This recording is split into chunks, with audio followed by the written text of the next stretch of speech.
में मुकेश दलाल को जिताकर कहां गायब हो गए कांग्रेस कैंडिडेट? सूरत में बीजेपी की एक तरफा जीत। नमस्कार, मैं हूं रचना सिंवाल। ऐसा लगता है सूरत में मैच फिक्सिंग हो गई। मतदान नहीं हुआ, वोटों की गिनती नहीं हुई। 8 उम्मीदवारों ने नामांकन वापस ले लिए। कांग्रेस के उम्मीदवार का पर्चा रद्द हो गया और बीजेपी का उम्मीदवार आराम से जीत गया। 2024 के चुनाव का पहला रिजल्ट आ गया है। सुप्रीम कोर्ट को तुरंत सुनवाई करनी चाहिए और देखना चाहिए कि कहीं गुजरात के सूरत में चंडीगढ़ मेयर के चुनाव जैसा कांड तो नहीं हो गया।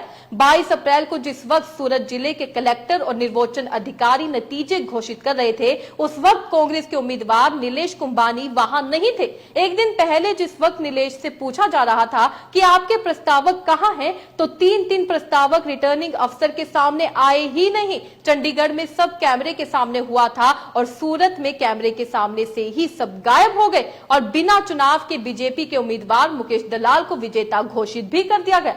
कांग्रेस का उम्मीदवार अगर बिका हुआ था, अगर इस उम्मीदवार ने ही खेल कर दिया, तब इस लोकतंत्र और चुनाव को कैसे बचाया जाए, खासकर तब जब हम चंडीगढ़ मेयर के चुनाव में इस तरह की लूट पहले ही देख चुके हैं। नेताओं के बिक जाने और बदल जाने की यह कोई नई घटना तो नहीं है। नीलेश कुंबानी को लेकर भी स्थानीय स्तर पर बातें चल रही थी, लेकिन 3 प्रस्तावक हल्फनामा भेज दें, रिटर्निंग अफसर के सामने ना आए और उनके साइन फर्जी बताए जाए। कुल मिलाकर सूरत में बीजेपी की जीत यकीन नहीं दिलाती है कि सब कुछ पाक साफ है। अगर इस तरह से विपक्ष के उम्मीदवारों को मैनेज किया जाने लगा, प्रस्तावक गायब होने लगे, तो क्या पता आप घर बैठे रह जाएंगे और लोकतंत्र भी गायब हो जाए।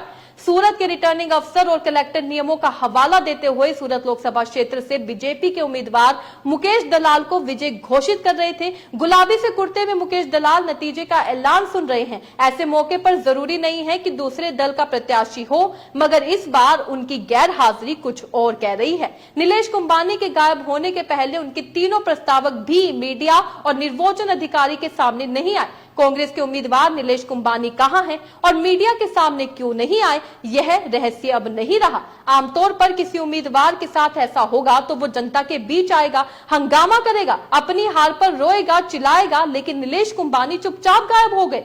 शनिवार को ही कुछ खटक गया था जब बीजेपी ने आरोप लगाया कि नीलेश कुंबानी के नामांकन पत्र पर दस्तखत करने वाले 4 प्रस्तावकों के साइन सही नहीं है। यह तो फ्रॉड है। अगर नीलेश कुंबानी ने किसी का फर्जी साइन किया है तो उसके खिलाफ कार्रवाई होनी चाहिए। एक के साइन गलत हो सकते हैं, मगर 3 के साइन कैसे गलत हो गए? ये बिल्कुल चंडीगढ़ चुनाव की तरह लगता है, मगर सूरत के केस में फ्रॉड हुआ है तो सुप्रीम कोर्ट ऐसा क्या होने देगा? गुजरात की सूरत लोकसभा सीट से भाजपा के निर्विरोध जीत के लिए कांग्रेस प्रत्याशी नीलेश कुंबानी ने ही भाजपा से हाथ मिला लिया था। भाजपा की ओर से कुंबानी को ऑपरेशन निर्विरोध की स्क्रिप्ट मिली। इसके अनुसार ही नीलेश कुंबानी ने कांग्रेस की प्रदेश इकाई को अंधेरे में रखते हुए पैंतरे चले।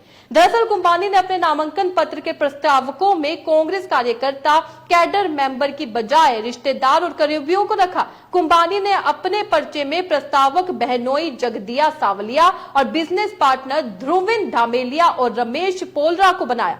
नीलेश कुंबानी ने कांग्रेस पार्टी के डम्मी प्रत्याशी सुरेश पड़साला का प्रस्तावक भी अपने भांजे भौतिक कोल्डिया को बनवाया। पर्चा दाखिल करते वक्त भी कुंबानी किसी भी प्रस्तावक को चुनाव अधिकारी के सामने नहीं लेकर आए। गौर करने वाली बात है कि कांग्रेस के उम्मीदवार का नामांकन रद्द होते ही बाकी 8 उम्मीदवारों ने भी अपना नामांकन वापस ले लिया। ये पर्याप्त कारण है समझने के लिए कि इस चुनाव को किसी और तरीके से मैनेज किया गया है। कांग्रेस ने कहा लोकतंत्र खतरे में। वहीं सूरत में कांग्रेस उम्मीदवार का पर्चा खारिज होने के बाद कांग्रेस नेता जयराम रमेश के द्वारा भी और राहुल गांधी के द्वारा भी ट्वीट किया गया। राहुल गांधी ने लिखा, तानाशाह की असली सूरत एक बार फिर देश के सामने है। जनता से अपना नेता चुनने का अधिकार छीन लेना बाबा साहेब अंबेडकर के संविधान को खत्म करने की तरफ बढ़ाया गया एक और कदम लगता है। तो आप देख सकते हैं किस तरीके से ये चुनाव हुआ है। यह अद्भुत चुनाव हुआ है। मतदान के अलावा सब कुछ हो गया।